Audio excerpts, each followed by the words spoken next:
All right, we are ready to go. Let's have a word of prayer, and then Hannah, I'll give you the mic, and you can share your report, okay? All right. Thank you, Father, for technology. Thank you for people like Drew and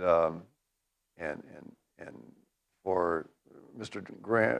Graham and others who help out. And Lord, we depend on you, but we also know you've given us these gifts. And I pray that today in class, you would help Hannah as she shares and as we consider what she has read. And I ask that our discussion regarding the next cultural cluster would also be helpful and encouraging to each one. In Jesus' name, amen.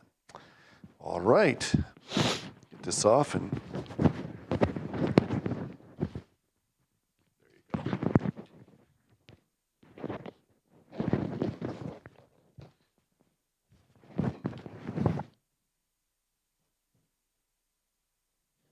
So the article that I did was titled Communication and Social Structure, and the author, Nida, he really emphasizes how our communication with people and how we just approach that in other countries and cultures, it's really affected by the social structure of the country that we are in. And communication is something that's always between multiple people. And so we have to consider the context of where we are at.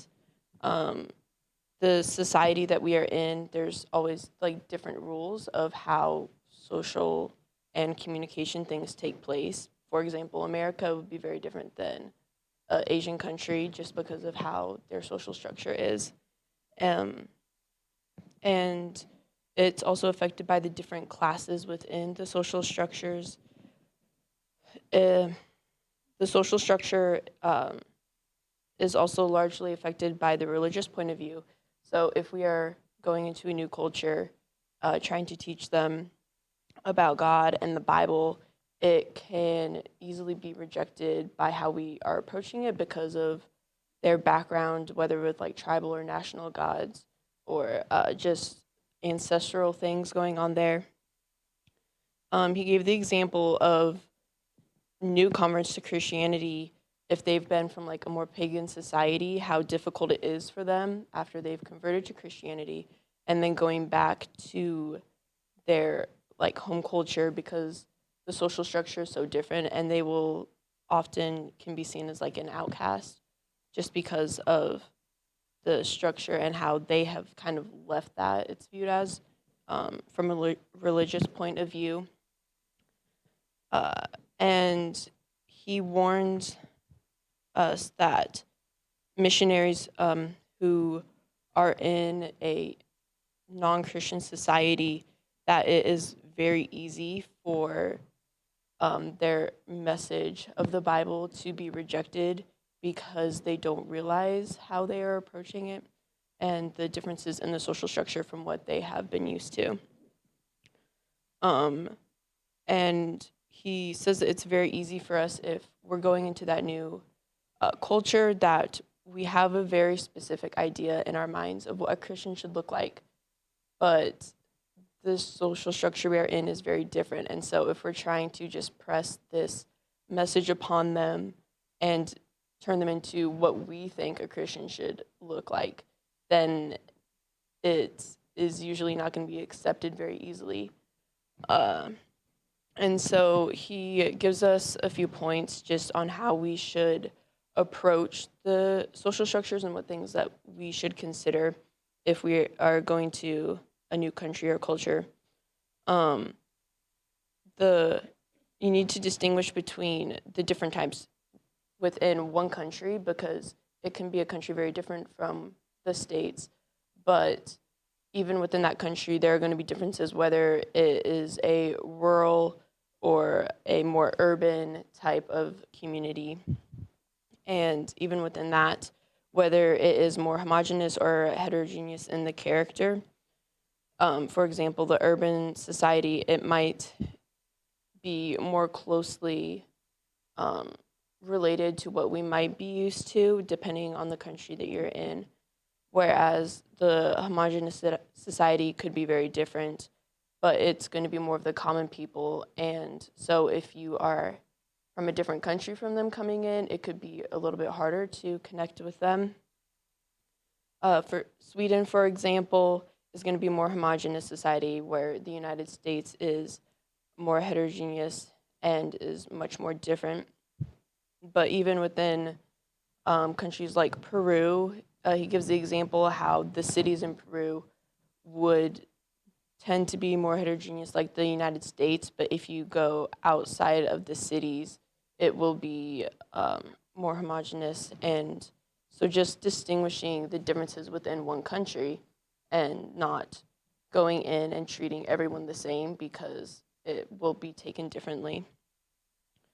He gives the example of a diamond shape to the different types of classes, and most countries or cultures divide up their societies into three classes: upper, middle, and lower. But some will divide them up into six, with upper, upper, lower, upper, upper, middle, upper, lower, and lower, lower. And so in cultures where it's much more divided, uh, we need to be even more aware of how that is so that we can communicate with them in an effective way. Um, and then within different countries, the divisions are not always going to be equal. In Haiti, the lower class is going to be much larger, where Denmark is a little bit more evened out. But then places like Mexico, it's the middle class is growing more, while the lower class is still larger, but it's kind of evening out a little bit more than Haiti, for example.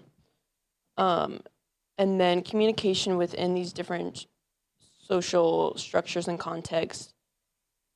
Often there's two different ones where people are communicating with their own class of people, and then prestigious communication, but that is on a more vertical level, and it's usually one directional, with the upper class communicating towards the lower class, but there's not any feedback lower class going to the upper class. And for truly effective communication, he says that we have to have a horizontal communication where feedback is going back and forth. And he gives the example of a general in an army where the general is in charge and he is giving orders to his troops, but the communication is not going to be effective unless he is also getting feedback from his troops to learn what is going on within them and to figure out how to best make plans and lead them. And so communication is more effective when it is on that horizontal plane. But many cultures that you might visit, they don't really have that type of communication. It's only horizontal communication within their very close class of people or even just within their families. And so as an outsider coming in, we need to realize that and figure out the best ways to approach it. And if we approach it in the wrong way or try to push a certain attitude on them, it can be, they won't really accept it, and the message that we are trying to give will mostly become irrelevant just because of how we are approaching them and not really considering the differences and diversity of people. He also speaks of just the sense of unity between the people, and to really build relationships, you have to, it's usually going to take time, and your communication has to be consistent with them and not just like every now and then, but like consistent with their culture. And you just have to put in more work, especially in social structures that are going to be different from what we are used to. And changing how we approach them to fit their culture isn't a wrong thing. And it will help them to accept us instead of just pushing our American view, which is how I feel a lot of people often are.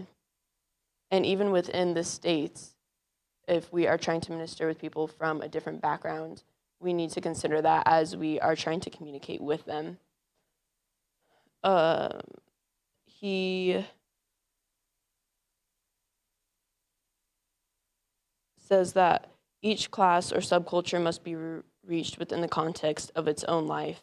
And that is really just the key thing that he points out in his article that we need to be keeping in mind as we are trying to minister to people and reach them with the gospel. And for us to be effective, we have to really keep in mind that social structure, because it's not just the gospel is an important message, but if we're just thinking that if we're just speaking the gospel, like, we have to consider the other factors going into that for people to listen to us.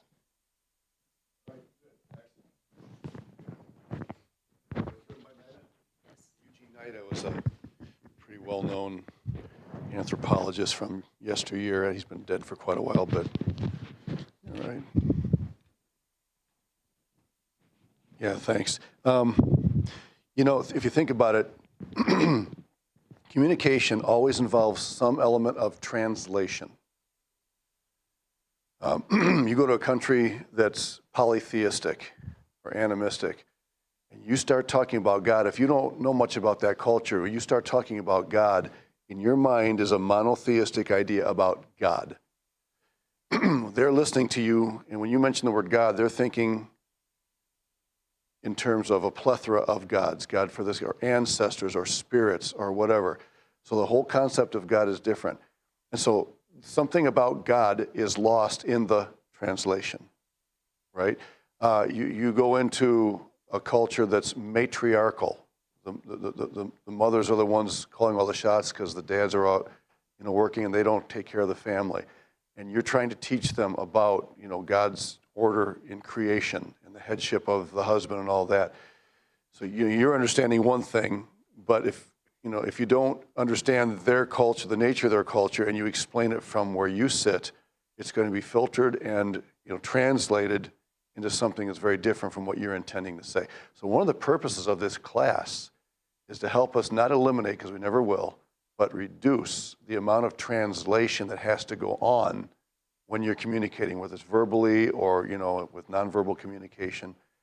That's really a big part of the goal of this class, to try to minimize the amount of translation and possible misinterpretation that can go on in communicating from one culture to another. Yeah, interesting. Fascinating that people talk about in the non-Western world, they'll say that Christianity is a Western religion, and yet if you go back to the roots of Christianity, where does it start? It doesn't start in the West. It starts in Israel, and you even look at the Judeo-Christian culture. Its roots are not in the West. The roots precede the Western reality that we know, Western civilization as we know it. So if that's the case, why is it often called a Western religion?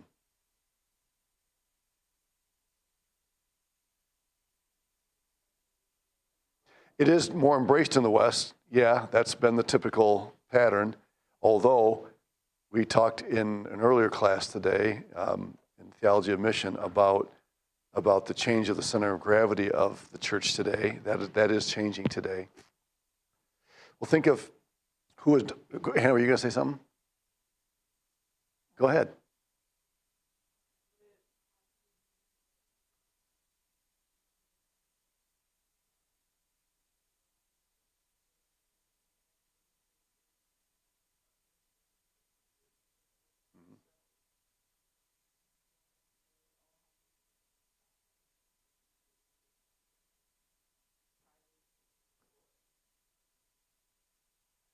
No, your point is well taken. It's difficult to define a typical American just because we are a conglomeration, if I can use that word, of a whole lot of different backgrounds. Most of them, for most of us, European, some Asian, okay? Yeah, and also think of who have been the people who have written, the books and published the materials, and technology has played a big role in this too because of the Western dominance of technology, and again, that's all changing.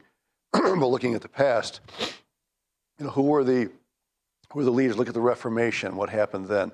So a lot that's taken place, has given the West a platform for advertising Christianity that others didn't have. If that makes sense.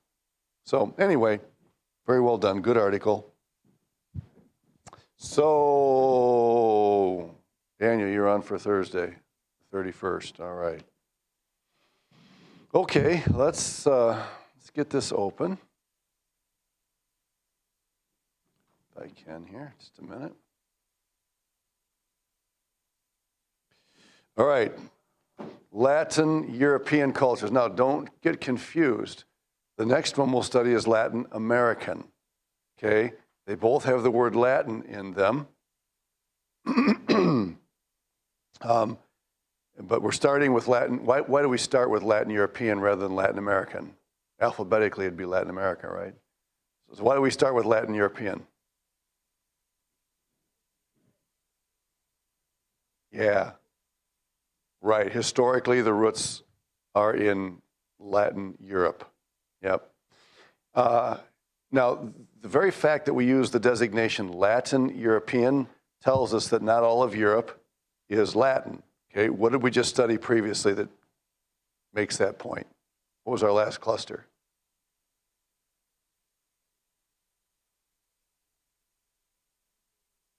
Pardon? Oh, yeah, Jermaine, I'm sorry. Go back one. Okay, in between the Nordic and the Germanic was what? Yeah, Eastern European, Central Asian. So there is this divide between Eastern and Western European. And what caused that divide? Why is there an East and a West Europe? I mean, this is an oversimplification, but what made that division? I'm giving you some history here.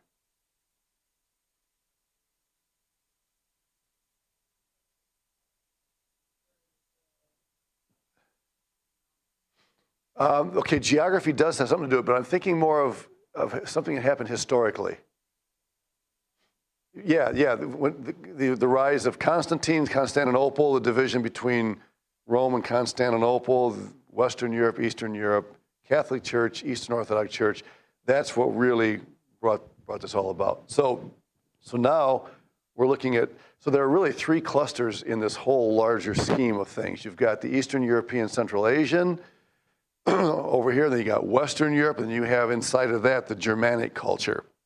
And again, this is all arbitrary. Not everybody is going to divide it up the same way, but this seems to be a fairly accepted way of doing it. Okay? So let me get my changer here. All right. Okay.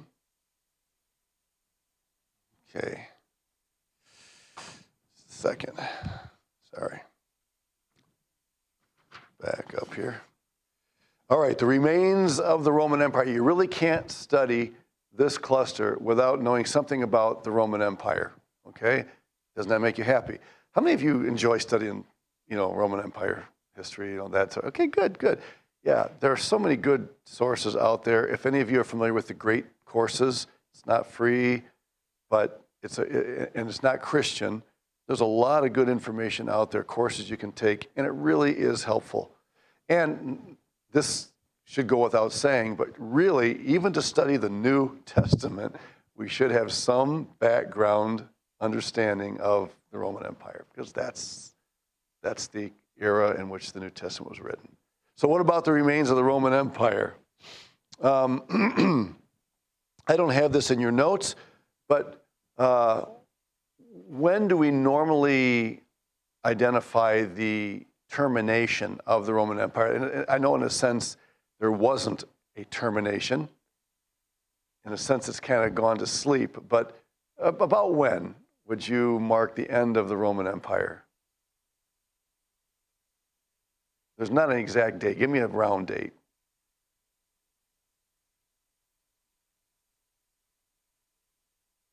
In the, what? Throw something at me.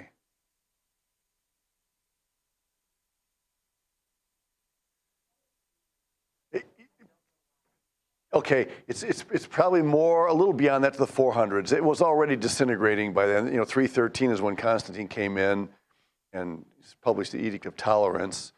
But normally in the 400s, when you have the barbarians coming in, the constant just tearing apart little by little, dismantling of the empire. But one thing we need to remember, is that the Roman Empire was never conquered by another empire. If you look at the statue of Daniel 2, right, you've got Babylon until, and you can mark the date. You know, when in Daniel 5, when Belshazzar, you know, is murdered and the Persians come into Babylon, they take over. Okay, you got a very clear transition from Babylon to Persia. Then you got Persia to Greece with the advance of Alexander the Great, right? And then you have the Greek Empire that goes until, you know, right around the time of Julius Caesar, and then Caesar Augustus is declared to be the first Roman emperor. But when Rome disintegrates, okay, corruption, attacks from the surrounding barbaric tribes and so on, there's no other empire that comes along and, you know, takes over from there. So a lot of people view the Roman Empire as kind of having gone to sleep. And then during the tribulation period, there will be a revival of the Roman Empire. And thus you have the separation between the legs in Daniel's vision, right? Legs of, what are they made of? Think of Daniel's vision. The metals in the vision. Pardon? Yeah, iron, right? You have the head of gold, then you have silver, bronze with the Greeks, iron, and then you have the feet made of what? It's a mixture of iron and clay. But between the legs and the feet, there's a gap. That's the gap we're in the church. Okay, and the feet represent that last week, the 70th week. So why am I doing this? We're mixing a lot of prophecy and Bible here too, because it all helps us to understand this cluster, what's going on. And somewhere along the line, there's going to be a resurgence, I believe, in the tribulation period. But how that's all going to come together remains to be seen. By the way, just to put a bug in your ear, you know, Mr. Stearns talked this morning about the importance of not having our head in the sand in terms of what's going on. You probably all are aware of the fact that Russia is not getting what they thought they were going to get. They thought that this was going to be a quick, you know, one and done. It's not working out that way. And in addition to the resistance of Ukraine, you also see the European community coming together, being strengthened militarily, politically by what's happening. So this could all come back to bite him, but it could also be a step, you know, toward the ultimate fulfillment of Scripture as the European community grows. I'm not saying that this is going to make all that happen, but it is contributing at least to that end. Quite fascinating. Poland is big in the news right now, okay, as a NATO force, and Poland has been abused and taken advantage of for so long, for the last, you know, couple hundred years, and now, you know, it's taking a lead. So some interesting things happening. Poland's not part of this community, but it all impacts it. Okay, let's move on. Europe is the heir of a triple heritage, and I think you guys are all aware of this. When you study Western civilization, you have to include these three. Why? What's the big contribution that Rome makes to Western civilization?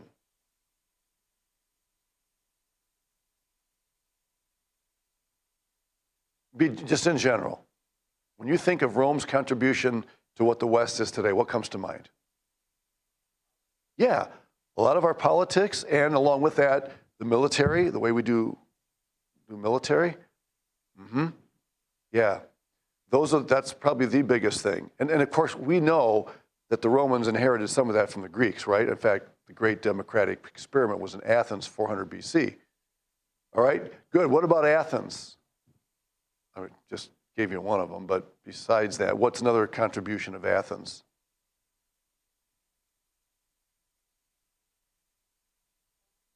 Yes, is that what you said, philosophy? Exactly. If you guys have studied philosophy, have you done that yet?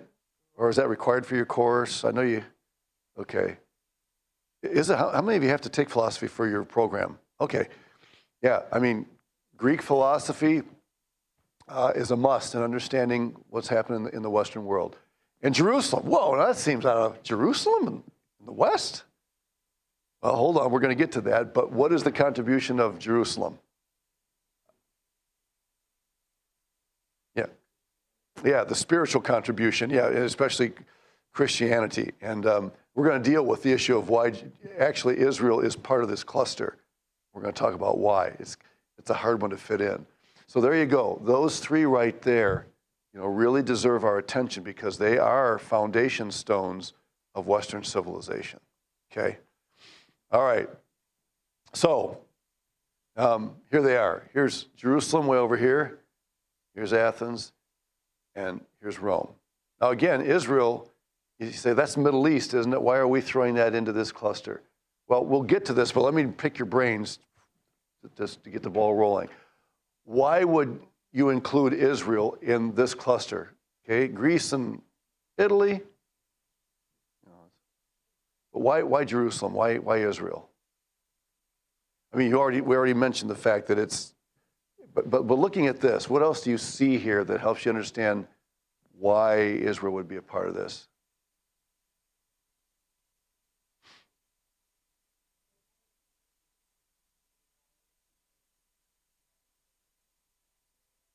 Mm-hmm.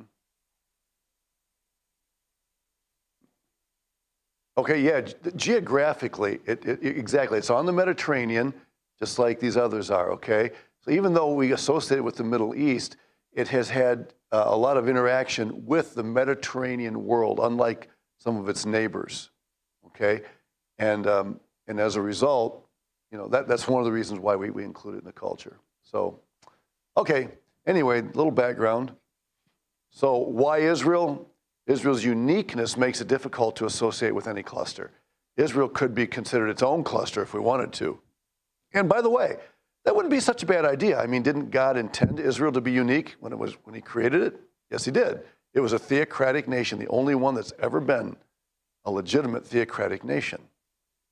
So, you could establish it as its own unique cluster.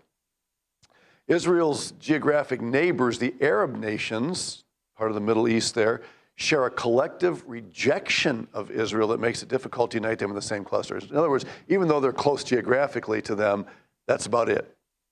Other than that, they are diametrically opposed to one another. So we really can't put them in the Arab cluster. All right? And then, letter C, there are long historical ties between Israel and this region.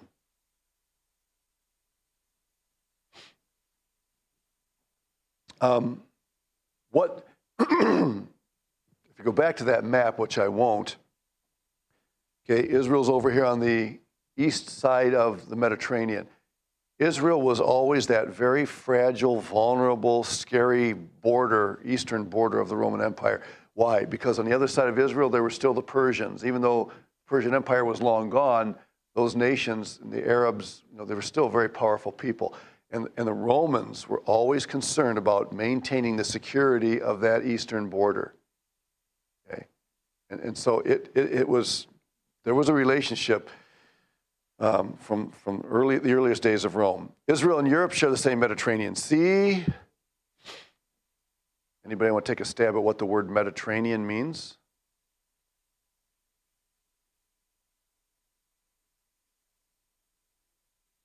Yeah, exactly. Perfect. Yeah, middle, terra. Terra. Is the Spanish word terra for land? Tierra. Sorry. Portuguese is terra. We take the two R's and make them an H. Weird. Yeah, middle of the land. Exactly. Rome, number 2, dominated Israel for many years, as we know. Okay. All right. When was Rome's first incursion into Israel? Or if you don't know the date, who was the person? Roman interference in Israel began with whom?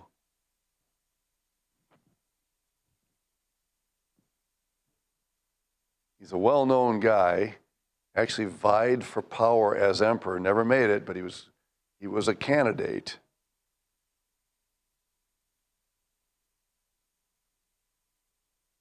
He's famous now for a very well-known volcano that erupted. Huh? Pompeii. Yeah, the British pronounce it Pompey. Yeah, or Pompeii. Yeah, exactly. He was a threat. He was a contender for power in Rome.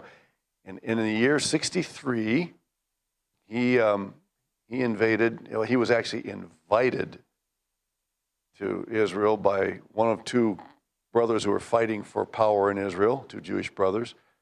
And that's when he said, sure, I'll come, and he took over. So anyway, these are all little details that are good to know. We're trying to piece all this together. 3, Rome recognized Israel as the cradle of Christianity. And for what it's worth, the cradle of Christianity is not all that far removed from the cradle of civilization. Just go a little farther east to the Euphrates, Tigris area, and very interesting. This structure here, the Colosseum, it's fascinating. Anybody been to Rome here? I haven't either. I want to go someday, so maybe we could. It wasn't built until around 71 or 72 AD, so it had been a little after Paul's time. There are strong Jewish communities in Europe. Now, this is another very significant factor, many of which prospered to the point of provoking jealousy within European society.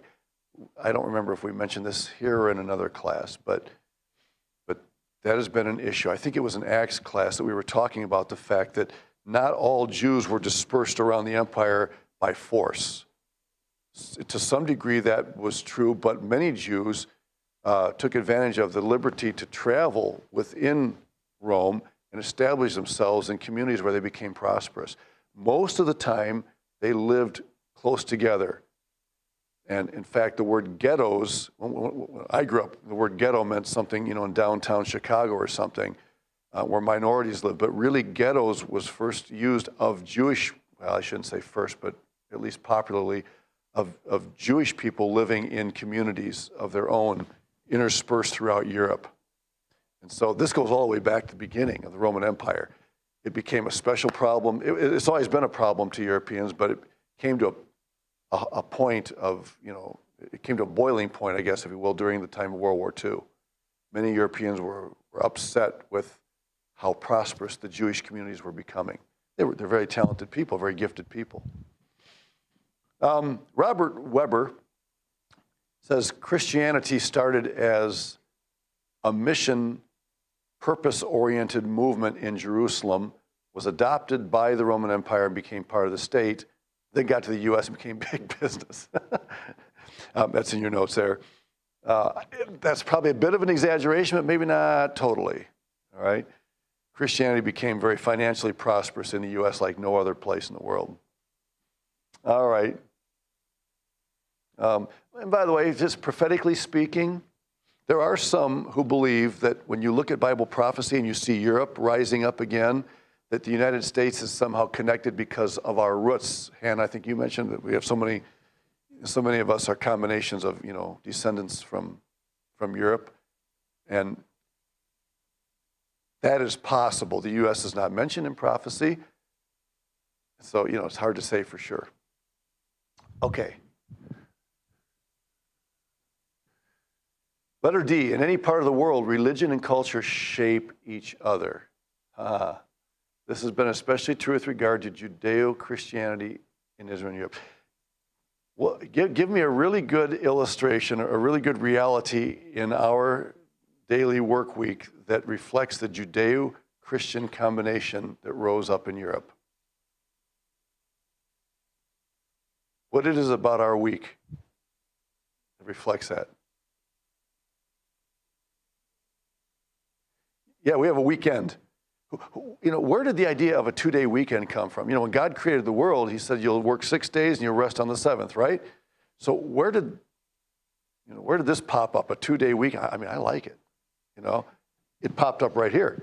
Judeo, Saturday. Christian, Sunday. In the Roman Empire, we catered to both. And so you can thank Judeo-Christian Rome for the privilege of enjoying a 2-day weekend. You don't have to go to school on Saturday. Yippee! Now, a lot of people work 6 days or even 7. But the 2-day weekend originated there. See, and we don't even give it a second thought. We just kind of assume that everybody does that in the world. But it had a beginning. Okay. So all those are reasons why Israel is included in this cluster. I think that makes sense. All right, a brief history, and I'm not a history buff. Who's that guy?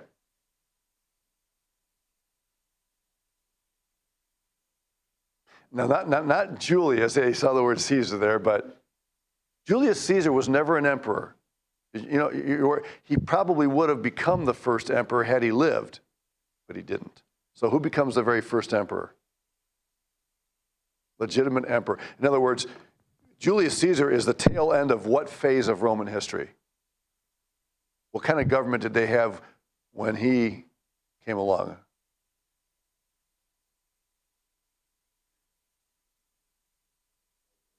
Yes, the Roman Republic, you know. And the fact of the matter is, Rome was a lot better as a republic than it was as an empire. I mean, it got bigger and stronger as an empire, but, you know, in terms of corruption and all that, it was bad news. Yeah, so Julius Caesar is really associated as the end of the Republic era, and then Octavian, who was Caesar Augustus, is declared to be the first emperor. I don't know if you like all this history or not, but I'm just saying we really should know some of these basics. And this is really super basic. It just is. His given name was Octavian. I don't know, there's something 8 about him. Maybe there were 8 other Tavians before him. I don't know. Maybe there was a Septavian and I really don't know that much. Okay, but the Caesars in general, and this is not consistent, but the Caesars in general really wanted to guarantee peace for their people. The reason they wanted to guarantee peace is because it would give security to their political movement, right, to their system. And so they made promises to the people, certain things you do if you want peace. First, they offered salvation. Now, that's an important word. What did they mean by salvation? When the Caesars offered salvation to the people, what kind of a salvation was it? Well, it was political protection from enemies, okay? You've all heard of the Pax Romana, right? Which means, what does PAX mean in Latin?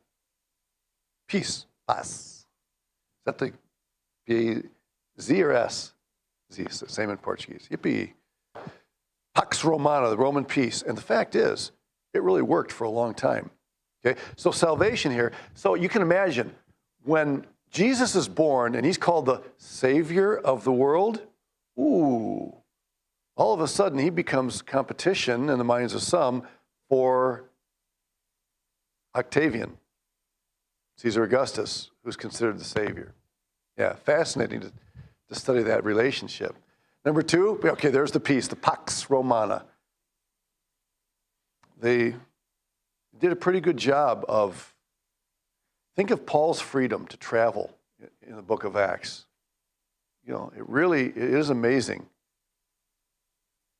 Then 3, freedom. Now, not everybody who was born into the Roman Empire became a Roman citizen, right? I'm assuming that all of you became citizens of your country by being born into that country, right? Not so in the Roman Empire. Just being born in the Roman Empire doesn't make you a Roman citizen. You could become a Roman citizen a number of different ways. So if you were a citizen, you enjoyed a lot of freedoms that other people didn't have. For instance, if you were not a Roman citizen, then good luck in court. Okay, but if you're a citizen, you have a right to a fair trial. So there were lots of things, perks for citizens. Just tell me really quickly, what are a couple of ways you could become a Roman citizen? If you've taken Acts, then you know this forward and backwards. I won't ask who took Acts. You remember how you could become a Roman citizen? Yeah, bribe. I mean, hey, money will buy lots of things, and it would buy Roman citizenship. Got the right person, yeah. Pardon? I don't know. That's a good question. By owning, I think it's more the other way around. I think you could own land if you were a citizen. I don't know that owning land would be a way to citizenship. It might be the other way around. What else? Yeah, and that was Paul's case. His father was a Roman citizen, so he was born a Roman citizen, right? Yeah. Another way, if you did a heroic deed or something, and you were honored by the emperor, you could be bestowed with Roman citizenship. Mm-hmm. Yep. Marriages, sometimes marriage alliances would result in a wife becoming a citizen. So there's some different ways that could be done. All right, justice. Now, was Rome a just system? Well, okay, we would say, no, they were tyrants, and that's true. But, okay, on the other hand, when you look at Roman law, the legal system was a very good system in a lot of ways. It really did work well. It was organized, it was logical, it was based on reason. And so, there's a lot. Did you guys know that if you're going to be a lawyer today, well, I don't know if this is true anymore. If you go to law school, it used to be if you went to law school, you had to take a course on the Mosaic Law. That was part of becoming a lawyer, or getting into law in any way. So there was a sense in which justice worked. When you look at Paul, meeting before and giving his arguments, his testimonies, he's very reasonable. He's dealing with people who think reasonably. So, there was a lot of good in the system, even though it was corrupt in the heart. Okay. All the above in exchange for complete allegiance. So the emperor said, we'll offer you all of this. I mean, it's pretty attractive. You think about it. Peace, justice, right? Freedom. That's pretty attractive if you will give us your allegiance. Now, what was the problem with Israel in this regard? What did it mean to give allegiance? You have all these countries that they have conquered and brought into their empire. How would these countries show their allegiance to Caesar? Yeah. In other words, whatever their worship system was, and they didn't care, they said, we want you to offer some sort of a sacrifice, to Caesar. That shows that you're loyal to Caesar. Well, the Jews had a problem with that, and they refused. And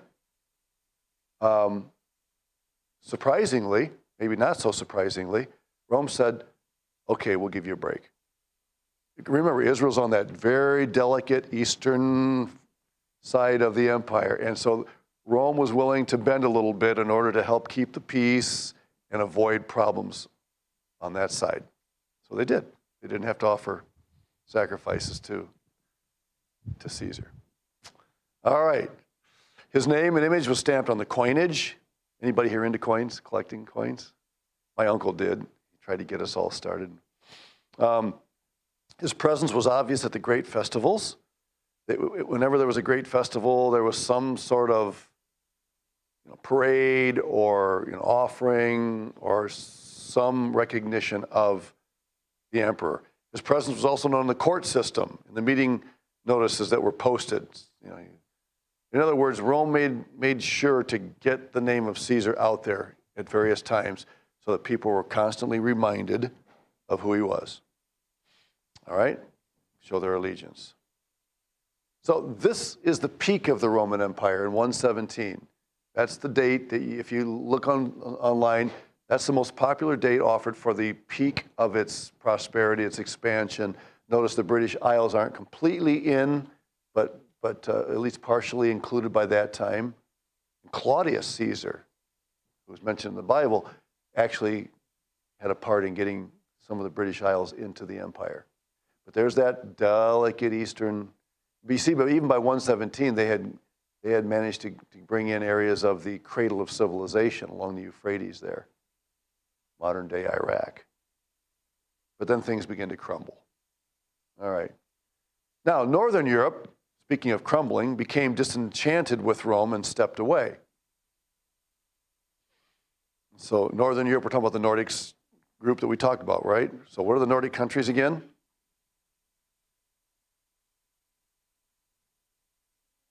Sweden, Norway, Denmark, pardon? Finland, and Iceland. Yeah, which is the warm place, Greenland being the icy place. Welcome to the wonderful world of geography. Now, you guys don't have to know any of this stuff here. I just want you to see, there's the Northern Europe area, Central Europe, here, Southern Europe, Eastern Europe. We don't normally divide it all up this minutely, but if you wanted to, there are distinctions. And of course, today, when you think of Europe, one of the chief ways that we identify different sections of Europe is by who's a part of NATO or who's in the European community, right, today. And so There were people that were wanting to hurry Ukraine into NATO, but of course, the moment you bring Ukraine into NATO, then all of a sudden, everybody who's in NATO is at war. Because one of the provisions of NATO is any one of those NATO countries that's attacked, okay, constitutes an attack on everybody else. Okay, so yeah, you remember oh boy, how do you say this? The president of Ukraine's name is Zelensky. Anyway, he tried to get Washington to declare the capital city of Ukraine to be a no-fly zone. And I don't understand all the ins and outs of this, but the moment you do that, you basically are in the war. That's why it couldn't be done. He probably knew when he tried it wasn't going to work, but I admire the guy. What's his famous statement? Do you remember? People were offering to get him out of there when this war started. How did he respond? This is one of the most. This is going to go down in history. What's that famous statement that he made? Yes, that will live on. I shall return, from Douglas MacArthur. Yep, this is another one of those that's going to live on. I don't need a riot, I need ammunition. Guy's interesting. All right, C, attempts have been made to reunite Europe. And, it's ongoing. Now, that's gone hot and cold over the years. The European Economic Community, that was the original name, the EEC in 1957, became the European Union, but just changed names. Kind of like you have the United Nations now, but they were originally known as the League of Nations. Names change. Number two, it took a big step forward when France and Italy joined the G7, the Great Seven, known as the G8, until Russia was excluded in March of 2014. That's interesting. Okay.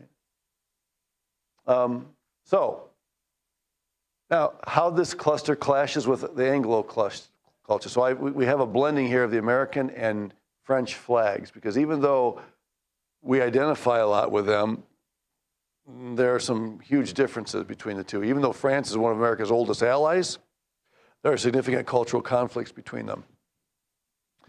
For example, now here we go with our stereotyping. Okay, I'm stereotyping here.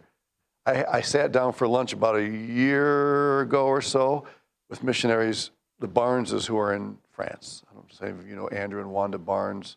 They're missionaries in France. And I asked them this question. I said, do the French scold you for their bad French? He said, not all of them. And he said, that's an overstatement. The idea here is that French would almost you rather not try to speak their language than to speak it wrong. Okay? But please don't walk out here thinking that's the way all French people are. That would be wrong. But that is, let's say it this way. That's a reputation that they have for whatever reason. Okay? We'll leave it at that. B, Americans are direct. French are even more. if you say, give it to me straight up, they're going to say, and make it straight up. Again, that's stereotypical, but this is the reputation that these two have. Americans are praised in school for doing a good job. The French are told they can do better. You've probably heard that here in America too, right? Always do better. Some of you may have come from homes where no matter how well you did in school, you could always do better. D, Americans are informal. Now here's a big difference. The French are much more formal. A word that's often been used to describe French and American here in the United States is the word posh, which I'm not sure I totally understand, but it's this idea of formality. Yeah. Interesting joke connected to that. I don't know. Letter E, the French are well informed in literature and philosophy. Americans are not. Now, again, some of you are. Some Americans are.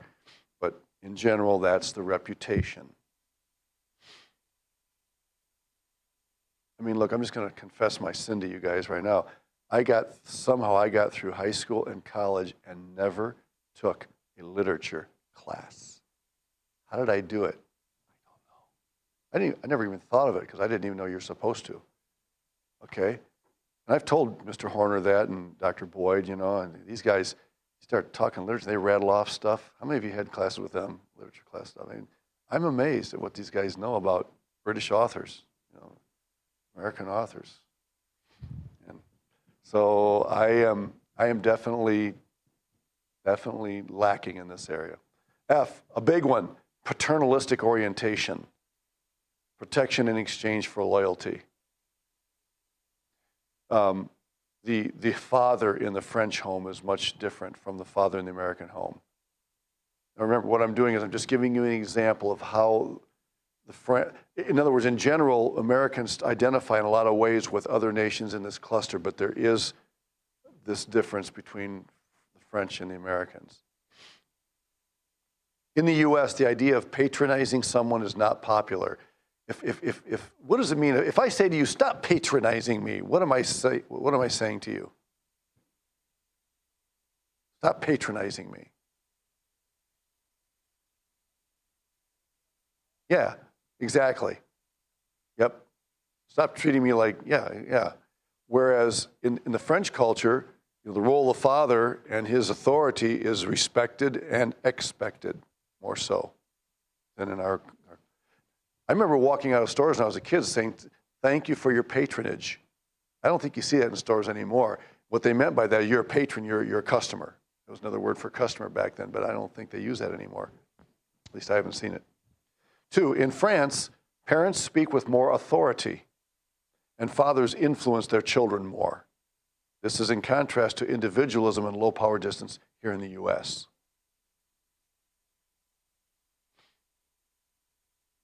And so really, this idea right here reflects more of a collectivistic, you know, high power distance approach. And France reflects that more than a lot of the other European Western nations, European cluster. G, paternalism is harder now to sustain in this region. Globalization, the influence of America and other countries and stuff globalization is changing everything slowly. H, gender equality in society comes about more slowly in France. I'm going to have to speed her up a little bit here. Government is seen as a father figure, which checks abuses in the marketing world. The propensity in the US to reject government intervention is seen as irresponsible and doomed to fail. Look, everybody views the United States as this bratty, rebellious teenager.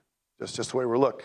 So this idea that we don't want government telling us what to do is considered stupid and unwise, and the father's there to help you and you're slapping him in the face.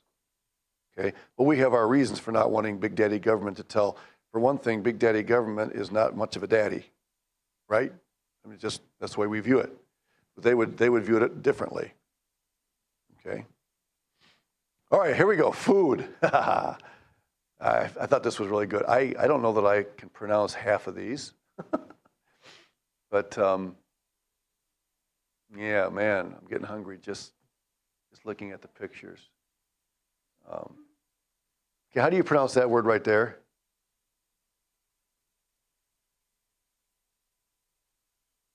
You guys eat them, right? So what are they? Come on. Take a stab at it. Euros. Yeah, but the funny thing, I do too, but I went into this, you guys been to the district, down there, the restaurant, some nice, okay, anybody here been to the Flavory Bistro? It's a Mediterranean. If you want a good Mediterranean experience, it's a little pricey, but there's a place called Flavory Bistro, and it's very Mediterranean. And they were actually pronouncing these gyros. I thought, whoa, serious? So I'm not sure now. I mean, this is a Mediterranean restaurant. So I'm a little bit wondering right now. You go on these pronunciation guides online to try and find out, but I don't know how much you can trust those either. So, well, let's talk about food. Okay, now, we're gonna get right down to basics here, okay? Silverware. This is interesting. It's amazing what you learn about a culture from the silverware or lack thereof that a culture uses. Okay? So you have continental, which, okay, now I use continental, I'm talking about Europe, all right, versus North American. Nowadays, we can use the word continental to refer to, a continental breakfast is something that refers to the United States, but I'm using the word continental to refer to Mother England, Mother Europe, okay? So Europe, the fork is in the left hand. That's interesting. And both hands hold the utensils tines down. I should have brought some silverware with me. Anybody got silver in their purses? Purses have all kinds of things in them. All right, so the tines are the little thingies, right? The points. Now, look, if you sit down to eat at Benson or wherever you eat, and you stab your food with a fork, two things are different here. Number one, you probably stab it with which hand?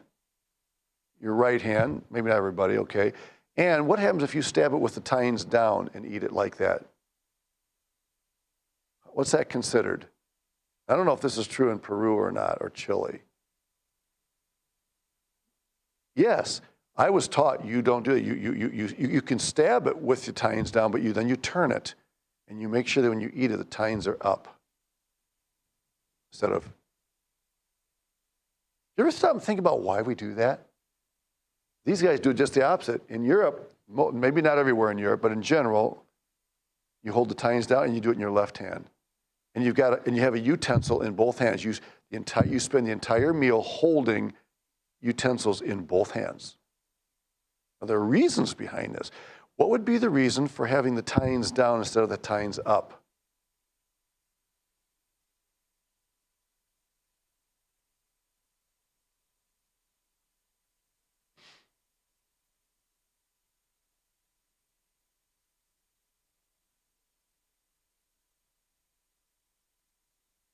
There are a couple of things that can come to mind here. Think about it.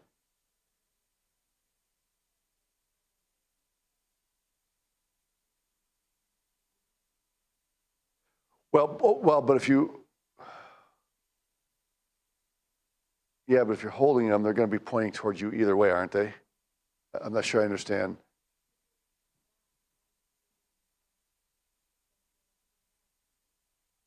Oh, okay. It does have to do with the problem of aggression. This may seem funny to us, but certain rules had to be made because people who were sitting around the table didn't necessarily like each other. And things would happen under the table. And so, to some degree, the tines up was a sign of aggression, whereas the tines down is a sign of peace. I'm serious. I'm dead serious. Okay? And when you eat with the tines up, you normally do this, right, when you pull your fork out, whereas it's a little bit more subtle to eat like this and then pull it down. I'm just telling you, those are little tiny things that we never give a thought to, and yet they have meaning. Now, why would you be holding a utensil in both hands? In this case, the fork in the left hand, and what would be in your right hand? The knife. Okay, so you got a fork in this hand, and you spend the whole meal holding on to these two utensils. Why?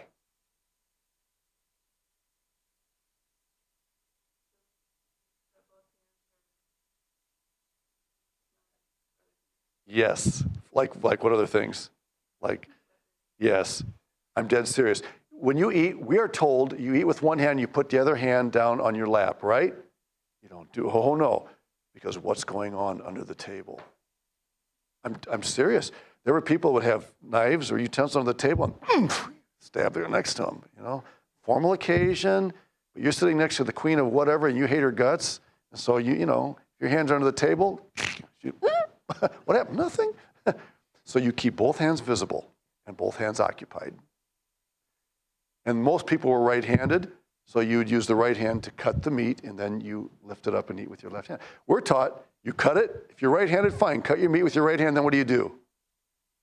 You put the knife down, you switch hands. You do it without even thinking. You switch from your left to your right hand, and you eat with your right hand. And to eat with your left, who's left-handed in here? Okay? So I don't know if This is weird to you. You know, do you eat with your left hand or your right hand when you eat with your fork? Or don't you think? What was that? Okay. Yeah, it's not as big of a deal today in our culture as it used to be. There's, you know, all this autonomy and, you know, everything.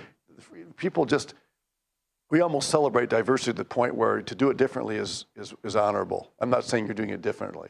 I'm just saying that wouldn't be an issue today. And there are times when I'll stab something and say, oh, phooey, I'm not going to, I'm hungry, I want to eat the thing. But in some places, this is a big deal. Now, another thing in England, does anybody have like a plastic knife or something? Okay, let me use your pen and pretend it's a knife, okay? And, okay, let's just say that this is the blade over here, okay? This little hook.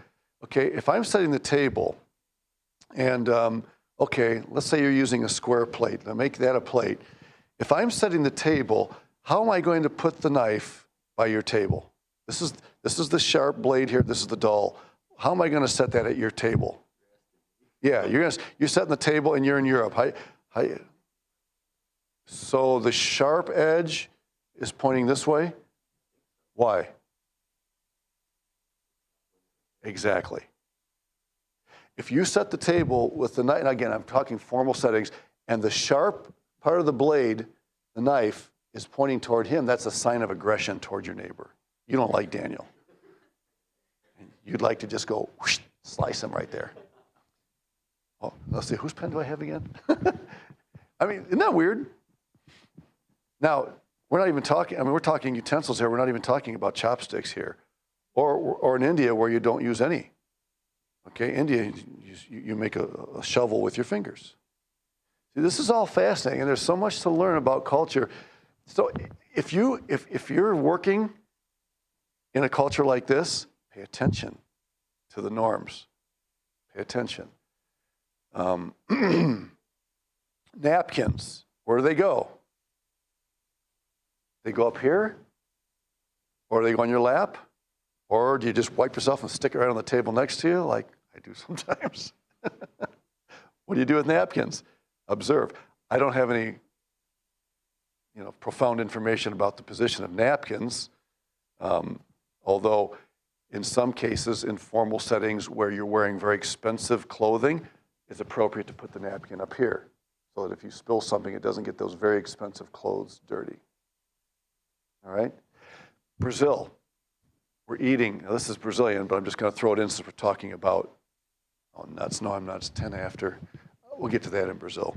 All right, I got to move on. This is so much, it's so interesting. U.S., the fork switches hands, the left hand remains under the table, tightens up. Except Val, you can eat with your left hand. It's okay, not a problem.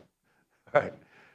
People in the medieval era were concerned about not looking threatening at the dinner table. In other words, the dinner table was supposed to be a place of peace and, relaxation. So you had to make sure that your utensils didn't pose a problem. Louis XIV demanded the use of rounded knives as forks came into being. Around the knives. We don't want these sharp-pointed knives. He didn't trust anybody. Nobody trusted him either, for that matter. American hand switching could be from the pioneers who lacked forks and used spoons instead. And so, just exactly how that all evolved, we don't know. Okay. A more important distinction is the level of formality. We're not going to get through it all today, but we'll get close. Level of formality, all right? Americans are more informal. We have the pioneer spirit. We like that spirit. While Europeans are more formal. There's an interesting contrast between French and French Canadians when it comes to formality as well. Americans eat to live, often on the go, but Europeans live to eat. If you're going to enjoy a meal with a European family, you better not have anything scheduled for the next 3 hours. I'm serious.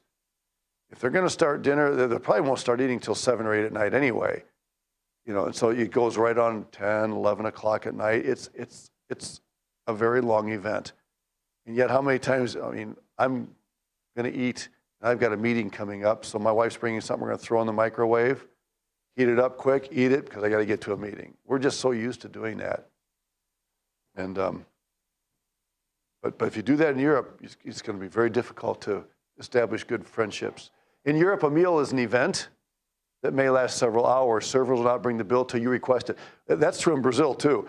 We'd sit there and think, man, when are they going to bring the bill? And they're standing over there just waiting for you to call them over, because to them it's rude for them to come over and say, hey, in fact, you'll hear a server, even hear a server will come to your table, and what will she or he say? Hey, no hurry, just whenever you're ready, right? How often do you hear that? Okay. But even that would be rude, because in Europe, that would be like saying, whenever you're ready, like now. So they just stand back and they wait, and you give them. In Brazil, we give them the thumbs up, and they know what that means. Okay, they're ready for the bill. So important to keep that in mind. 2, most French still buy fresh bread daily. Oh man, woohoo! Nothing like it. Fresh bread, and if you don't get that bread by 7 or so in the morning, it's gone. They've bought it out. Even at a to-go restaurant, fast food is usually eaten inside rather than taken out. And Lana, I think that was even true in Japan. Even the fast food restaurants, normally you would eat inside. They probably have drive-thrus now in Tokyo and things like that. But yeah, it's more of a cultural thing, and that's true in Europe as well. Okay, we're getting close here. Tips. Let's go see if we can do this. Try speaking their language, even if you're clumsy and criticized. Okay, don't let the criticism keep you from doing it. Take the criticism, move on. Don't make demands when shopping, ask for help. That's important. Politeness is very, very important in this cluster. Dress up before heading to a restaurant. In fact, in some countries, even to go downtown shopping, you dress up because it's just culturally appropriate. Don't be in a rush. Now, ladies, that's not a problem for you when you're shopping, right? But this is beyond shopping. Okay, men, we go to Best Buy, we do the same thing, right? Eat everything with a utensil and stress good manners. Don't talk with your mouth full. I am the worst offender in that way. Don't refuse a dining invitation. Only intimate friends invite to a meal. Only intimate friends invite to a meal in their homes. Usually it's to a fine restaurant. When invited to a home, politely decline the first time, then accept the second time.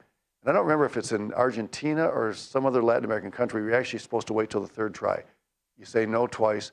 So how in the world am I supposed to know all this? You ask before you go. What's the proper, somebody invites you out, what do you say? Well, first time say no, and then they'll insist and say, well, okay, that's the way it's supposed to work. All right. Don't discuss business until after the meal. Talk about family and other things. Paying the bill usually equals prestige. Whatever you do, don't say, oh, I'll take that when the server comes. That is rude. In our country, somebody might say, oh, well, thanks. Oh, hey, no problem. But don't do that in Europe, because that you have just shamed them by doing that. It's part of the privilege. And then enjoy the meal. If you don't like the food, enjoy it anyway. All right, we kind of rushed through that last part, but just a lot of things. And again, it's complicated. Don't let that scare you away from going to a place like this. Just do your homework. These are just some basic things, and you'll get along fine. They know you're foreigners. All right. Thank you. Is there another point? Oh. Most of these values are true in Israel as well. Sorry about that. Thanks, Nina. It's her fault we went overtime. Most of these values are true in Israel. Thank you.